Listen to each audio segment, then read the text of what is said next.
اعوذ باللہ من الشیطان الرجیم، بسم اللہ الرحمن الرحیم۔ السلام علیکم ٹو مائی آل ویورز۔ امید کرتی ہوں آپ سب خیریت سے ہوں گے اور اللہ پاک آپ لوگوں کو جہاں کہیں بھی رکھیے اپنی امان میں رکھیے، اپنی سلامتی میں رکھیے اور اس دنیا میں اپنے سوا کسی کا محتاج نہ کرے، آمین ثم آمین۔ حمد ہم نے سٹارٹ کی ہے اور آج جو ہے وہ حمد کا جو ہے وہ ہم کریں گے تشریحات۔ پہلے میں آپ کو بند جو ہے وہ مارک آؤٹ کروا دیتی ہوں کہ پہلا بند ہے سورج کے اجالوں سے، فضاؤں سے، خلا سے، یہاں سے لے کر ہے ہم نے تجھے جانا ہے فقط تیری عطا سے، یہ ہو گیا بند نمبر 1۔ بند نمبر 2 ہے گلشن کی بہاروں سے، توکلیوں کی حیا سے، ہم نے تجھے جانا ہے فقط تیری عطا سے، یہ ہے دوسرا بند۔ تیسرا ہے سب سے آخری بند دنیا کے حوادث سے، وفاؤں سے، جفا سے، ہم نے تجھے جانا ہے فقط تیری عطا سے۔ یہ اس کے جو رائٹر ہیں یہ ہیں عقید احمد جاذب، یہ ہم نے لاسٹ ویڈیو میں ڈسکس کر لیا تھا اس کے مشکل الفاظوں کو بھی۔ چلیے اس کی تشریح سٹارٹ کرتے ہیں۔ آپ نے جو ہے وہ بند نوٹ ڈاؤن کر لینا ہے۔ اس کے بعد سب سے پہلے آپ نے حوالہ نظم دینا ہے۔ حوالہ نظم کا مطلب یہ ہوتا ہے کہ ہم نے یہ بتانا ہوتا ہے کہ یہ نظم کس نظم کا نام ہے، لکھنا ہوتا ہے کہ ہم نے، اور جو ہے وہ یہ شاعر کا نام ہم نے اس میں مینشن کرنا ہوتا ہے کہ کس شاعر نے یہ لکھی ہے۔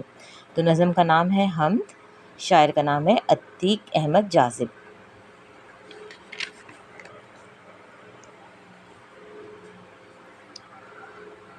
تشریح کی ہیڈنگ ڈالیں گے۔ شاعر اس بند میں کہتے ہیں کہ ہم اللہ کی قدرت اور نشانیوں سے، ہم اللہ کو اس کی قدرت اور نشانیوں سے پہچان سکتے ہیں۔ کائنات کے نظام کو دیکھیں تو اللہ تعالیٰ کی قدرت پر یقین آ جاتا ہے کہ کس طرح سورج پوری دنیا کو روشن کرتا ہے، خلا میں گردش کرتے سیارے اور چاند ستاروں کی روشنی کو دیکھ کر یقین ہوتا ہے کہ کوئی ذات ایسی ہے جو کائنات کے نظام کو چلا رہی ہے۔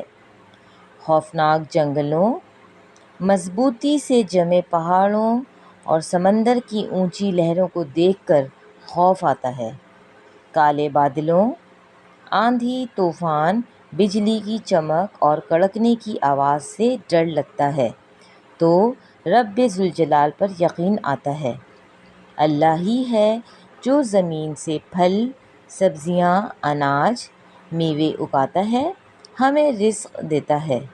اللہ اسی زمین سے معدنیات جیسے کوئلہ، تیل، لوہا، نمک، سونا، چاندی، تانبا وغیرہ پیدا کرتا ہے۔ اللہ ہی ہے جو سردی، گرمی، خزاں، بہار اور بارش کے موسم کو بناتا ہے۔ تو مطلب کہ یہ ہے کہ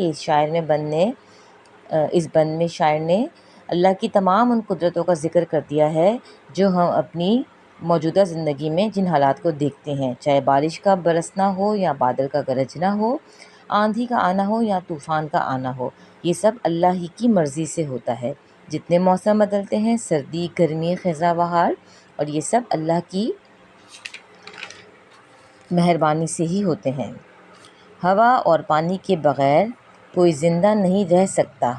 اللہ کی ذات ہے جو یہ نعمتیں عطا کرتی ہے اور ہم اس کی عطا کردہ نعمتوں سے اسے پہچان لیتے ہیں۔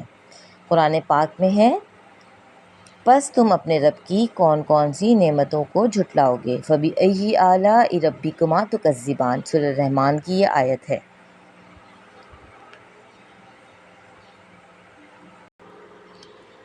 بند نمبر 2 ہے گلشن کی بہاروں سے، توکلیوں کی حیا سے لے کر ہم نے تجھے جانا ہے فقط تیری عطا سے۔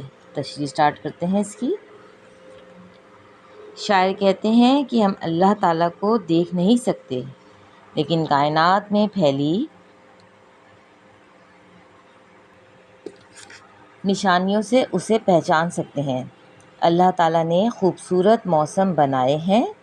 سردی، گرمی، خزاں، بہار کے خوشگوار موسم میں باغوں میں کھلے پھولوں اور بند کلیوں کو کھلتے دیکھ کر اور شبنم کو باغ کے پھولوں اور پتوں پر گرتے دیکھ کر، چڑیوں اور بلبل کی خوبصورت آواز سن کر اللہ کی قدرت پر یقین آتا ہے۔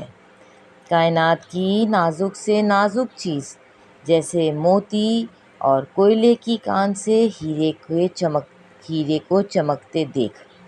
غرض کائنات کی ایک ایک چیز سے اللہ کے فضل اور ہنر پر یقین آتا ہے۔ اللہ ہی ہے جو ہر چیز پر قادر ہے، اس کی عطا کردہ نعمتوں سے ہم اسے پہچان لیتے ہیں۔ قرآن پاک میں ہے، تو تم اپنے رب کی کون کون سی نعمتوں کو جھٹلاؤ گے؟ پھر وہی ہے فَبِأَيِّ آلَاءِ رَبِّكُمَا تُكَذِّبَانِ۔ آپ نے یہ ہر اس میں جو ہے وہ ضروری نہیں ہے لکھیں، لیکن اگر آپ کے ایگزام میں کوئی بھی ایک بند آپ کو آ جاتا ہے آپ کو لکھنے کے لیے شعر اس کا، تو آپ جو ہے وہ یہ اس کو مینشن کر سکتے ہیں کہ یہ حوالہ قرآن پاک سے بھی دیا گیا ہے، سورہ رحمان سے۔ نیکسٹ اسٹارٹ کرتے ہیں تیسرا بند ہے دنیا کے حوادث سے، وفاؤں سے، جفاؤں سے لے کر ہم نے تجھے جانا ہے فقط تیری عطا سے۔ تو بیسیکلی اسی کے لیے ہم نے تجھے جانا ہے فقط تیری عطا سے، یعنی کہ ہم اللہ کی کون کون سی نعمتوں کو جھٹلائیں گے، اسی لیے ہم جو ہے وہ ہر تشریح کے اینڈ میں یہ ہم لکھ رہے ہیں کہ تم اپنے رب کی کون کون سی نعمت کو جھٹلاؤ گے۔ تشریح نمبر 3 ہے، شاعر کہتے ہیں کہ ہم کائنات میں پھیلی ہوئی نشانیوں سے اللہ کو پہچان سکتے ہیں۔ غم ہو یا خوشی ہو، ہر کام اللہ ہی کے حکم سے ہوتے ہیں۔ دنیا کے حادثات، لوگوں کی نفرتیں اور بے وفائی، دکھ اور تکالیف اور بیماریوں کو دے کر اگر اللہ اپنے بندوں کو آزماتا ہے تو بیماری کے بعد شفا بھی وہی عطا کرتا ہے، غموں اور پریشانیوں کو خوشیوں سے بدل دیتا ہے۔ بچوں کی معصوم شرارتوں اور ماؤں کی دعاؤں سے ہمیں اللہ یاد آتا ہے۔ جب ہم کوئی نیک کام کریں، عبادت کریں تو اللہ اس کی جزا دیتا ہے، وہ ہماری اور گناہوں پہ ہمیں معاف کر دیتا ہے، وہ ہماری شہرک سے بھی زیادہ قریب ہے۔ ہمارے سینے میں دل دھڑکنے کی آواز میں اللہ ہے۔ جب ہم مایوس ہوتے ہیں تو اللہ کی رحمت ہی ہمیں ہر قدم پر تسلی دیتی ہے۔ اللہ ہی ہے جو ہمیں ہر چیز، ہر خوشی اور ہر نعمت سے نوازتا ہے۔ اور جیسا کہ ہم نے پچھلی 2 تشریحات کے اینڈ میں بھی لکھا کہ اور تم اپنے پروردگار کی کون کون سی نعمت کو جھٹلاؤ گے۔ تو یہ تھی تشریح نمبر 3، یہ بھی ہم نے کر لی ہے۔ اس کی تھوڑی سی بک ایکسرسائز دیکھ لیتے ہیں ہم۔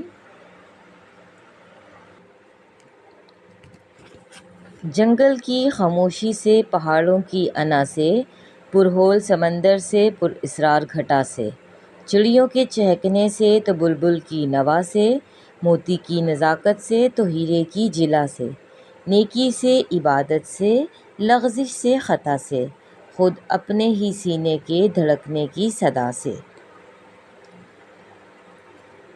اچھا، یہاں نیچے آتے ہیں سوالات کی طرف۔ شاعر نے کس کے اجالوں سے اپنے رب کو پہچانا ہے؟ شاعر نے سورج کے اجالوں سے اپنے رب کو پہچانا ہے۔ پرہول سمندر سے کیا مراد ہے؟ پرہول سمندر سے مراد دل دہلا دینے والا یا خوفناک سمندر ہے۔ دل دہلا دینے والا یا خوفناک سمندر ہے۔ زمین میں اللہ کے کیا کیا خزانے چھپا رکھے ہیں؟ ان میں سے کسی 2 خزانوں کا ذکر کرے۔ زمین میں اللہ نے بہت سے خزانے چھپا رکھے ہیں، جس میں سے مٹی کے خزانے اور اناجوں کے خزانوں کا ہم نے یہاں پر ذکر کیا ہے۔ تو آج کی ویڈیو کو یہیں پہ اینڈ کرتی ہوں، اس امید کے ساتھ کہ یہ ویڈیو آپ لوگوں کے لیے فائدہ مند ثابت رہی ہوگی۔ اگر ویڈیو پسند آئے تو اس کو لائک کر دیجیے گا، چینل پر نیو ہے تو چینل کو سبسکرائب کر دیجیے گا۔ اپنا بہت سارا خیال رکھیے گا اور دعاؤں میں یاد رکھیے گا۔ انشاءاللہ تعالی نیکسٹ ویڈیو میں ایک اور نئے ٹاپک کے ساتھ حاضر ہوں گے۔ تب تک کے لیے اللہ حافظ۔